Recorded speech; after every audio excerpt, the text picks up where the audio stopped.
이어서 진주에서 전해드립니다. 한국형 우주발사체 누리호 3차 발사 성공 이후 우주항공청 설립이 언제 될지에도 관심이 쏠리고 있습니다. 지난 4월 국회에 상정된 우주항공청 특별법이 이달 안에 국회 본회의를 통과해야 올해 안에 개청을 할 수 있는데요. 경남 정치권과 자치단체의 대응이 어느 때보다 중요해졌습니다. 천현수 기자의 보도입니다. 지난 4월 국무회의를 통과한 우주항공청 특별법. 윤 대통령이 사천우주항공청 설립을 여러 번 언급한 법안입니다. 현재 국회 과학기술정보방송통신위원회 법안 소위에서 심사 중입니다. 상임위 전체 회의와 법사위, 본회의 통과까지 여러 고비를 넘어야 합니다. 시간도 문제입니다. 국회를 통과한 법안이 발효되기까지 통상 6달이 걸리는 점을 고려할 때 이달 국회를 통과해야 올해 안 우주항공청 개청이 가능합니다.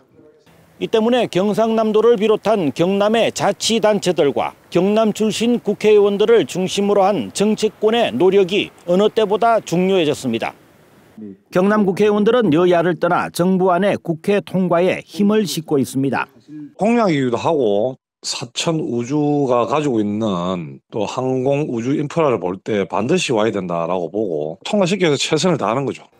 또 다른 걸림돌은 정부안 이외에 4개의 관련 법안이 발의돼 있다는 점입니다. 이 가운데 일부는 우주항공청 기능을 축소하거나 청사를 사천에 두지 않을 수 있는 내용도 담고 있습니다. 여기다 과방위에서는 일본 후쿠시마 원전 오염수 방류 등 여야 쟁점 현안도 적지 않습니다. 이 때문에 경상남도는 박한수 경남지사가 전면에 나서 반대 여론을 설득하고 있습니다.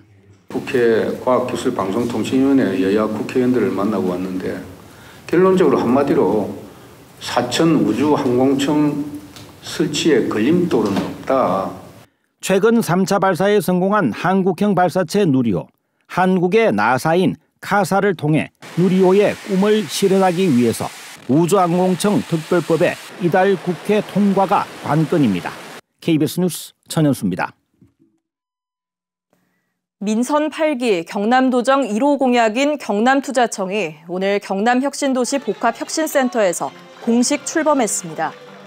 경남투자경제진흥원 부설기관인 경남투자청은 투자운영팀과 국내 해외 투자유치팀 등 3개 팀 12명 전문가로 구성되며 2030년까지 투자유치 10조 원 달성이 목표입니다.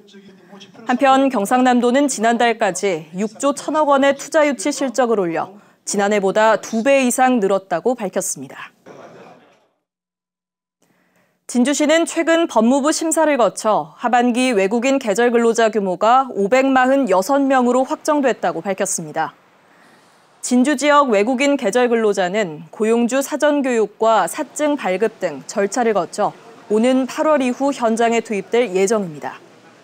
올해 상반기 진주 지역에 배정된 외국인 계절 근로자는 152명 규모였습니다.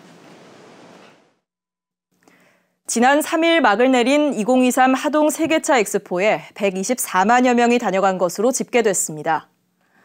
하동군과 엑스포 조직위는 이번 행사 기간에 미국과 호주 등 9개 나라 해외 바이어를 초청해 277억 원 규모의 수출 협약을 맺었다고 밝혔습니다. 또 엑스포 행사장에서 16억 원 규모의 야생차를 판매했고 입장권 판매와 후원 사업 등을 통해 40억 5천만 원의 수익을 올렸다고 설명했습니다. 지금까지 진주에서 전해드렸습니다.